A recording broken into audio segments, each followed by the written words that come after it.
Before this video gets started, I want to talk to you just for a second about Fetch Rewards.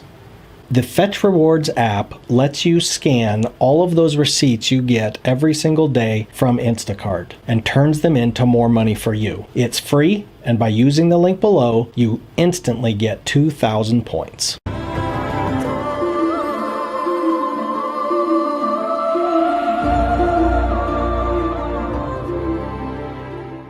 Hello, my name is Jason with Drive to Win 13. If you've ever watched any of my videos, you'll notice I have a thing for winning. I like to win, and I like to help other people win as well. In today's video, I'm going to talk to you about my first 100 batches on Instacart, how much I made per hour, how much I made per batch, how many hours it took. I'm also going to give you my top 13 tips and tricks that I came up with in the last 100 batches. First, I want to start this video right off by telling you what I made in the first 100 batches. I worked first of all for 21 days to achieve 100 batches. I had 122 online hours. The total pay that I got was $3,583.13. I averaged $35.83 per batch, for a grand total of $29.36 per hour of work. That also includes $286 in cash tips that I received. Now I want to talk to you about the 13 things that I did to achieve this goal. Now, I am going to go through these pretty quickly because I know that your time is valuable and I want to make sure that you watch all of this video. So, please stick around to the very end, watch all 13 tips and tricks, and I'm going to do that all right now. Tip number 1, do not take crappy batches. What I mean by that is your time and your efforts are valuable, so make people pay for it. Don't take the $9 batch that you have to work for an hour and a half to complete. You will make no money, and it also teaches your customers that they can get away with it. So, my rule of thumb, only take batches that pay you a minimum of $1 per item. Tip number 2, communicate with your customer. This is absolutely key for your tips. If you communicate properly, you will get extra money. And what I mean by that is if you start communicating with the professional tab, and you'll know what that is, communicate with the professional tab. If they start responding in a positive way, you need to reply in a positive way. Then you start upselling items. As an example, right now, the hot items are toilet paper and Lysol wipes. So if there are Lysol wipes that have come in stock, you simply text your customer and say, hey, I just want to let you know there's a pallet of Lysol wipes.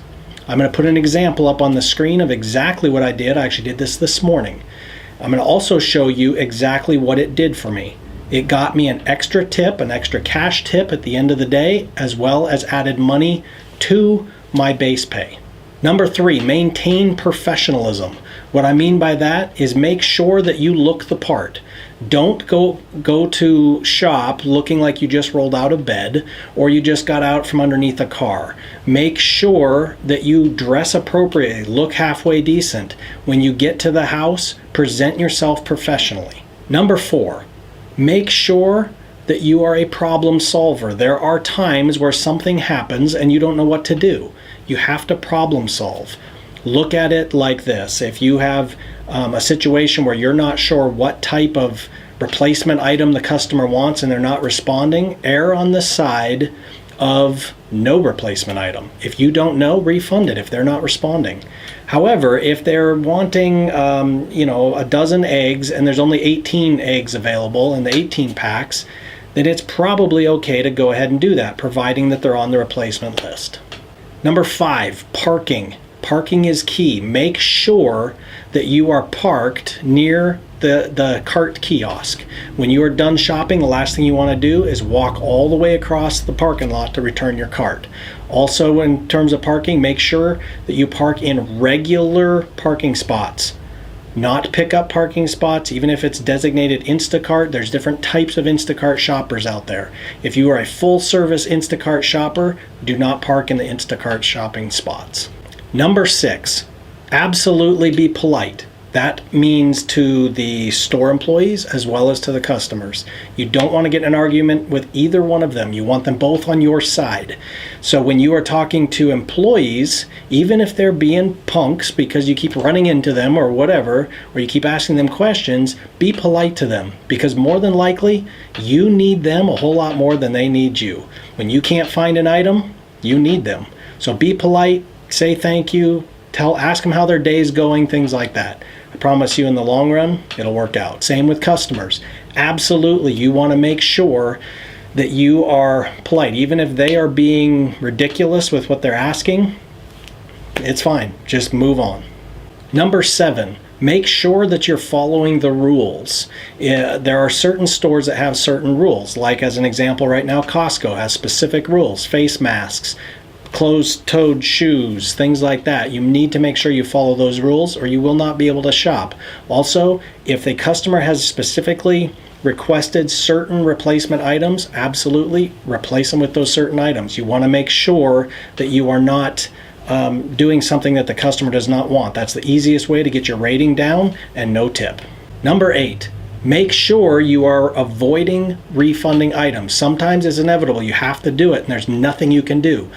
But if you can, make sure you find a replacement, because as soon as you start refunding, your money comes off your pay. Number 9, speed is king. But when it comes down to it, you want to shop as quickly and efficiently as possible, but you also want to make sure you are 100% accurate. If you start making mistakes, you will be reported to Instacart, you'll lose pay, you could even possibly be deactivated. So make sure you are doing it accurately, but also make sure you're doing it quickly. The only way you're going to make money in this business is moving quick. Speed is king. Number 10, shopping multiple customers under one batch. You want to stay very organized. So one of the things that I did, and it worked beautifully, is to either take Costco boxes into the store with me if I'm in a grocery store, or take the hand carts and put them inside a shopping cart and designate that A, B, and C. Keep everything separated, and then when you get to the checkout, I usually tell if they have paper bags, I say, can you bag A? Leave B in regular shopping bags, and then make sure you tie C so that you're keeping everything separate and you're not mixing anything up. Number 11, shop smart. If you get to the store and you notice that the fastest route is getting ice cream, milk, and meat, and then all your dry goods, you absolutely do not want to follow that route, because by the time you get to the end of your shop, you're going to have melted ice cream and it's going to be bad. So you want to make sure you get all your dry goods first and then go circle back around. Even if you got to walk a little bit, circle back around and get all of your frozen items last. Number 12 is track your miles. Believe me, I've been in this industry for a long time. Miles are very important. You can write them off your taxes, and they're worth, right now in 2020, they are worth 58 cents per mile. So you want to make sure at the end of the year you have the ability to write those off. Believe me, with the taxes, you want to write off your miles. Keep track of your miles. I recommend Mile IQ is an app that automatically tracks your miles for you. Number 13, and the final one today, is set your goals. If you get out there and you set a goal to make $200 today, do not stop until you beat it, okay? If you set a goal to do 5 batches, don't stop until you beat it. If you set a goal and you beat that goal every single day, at the end of the week, you win.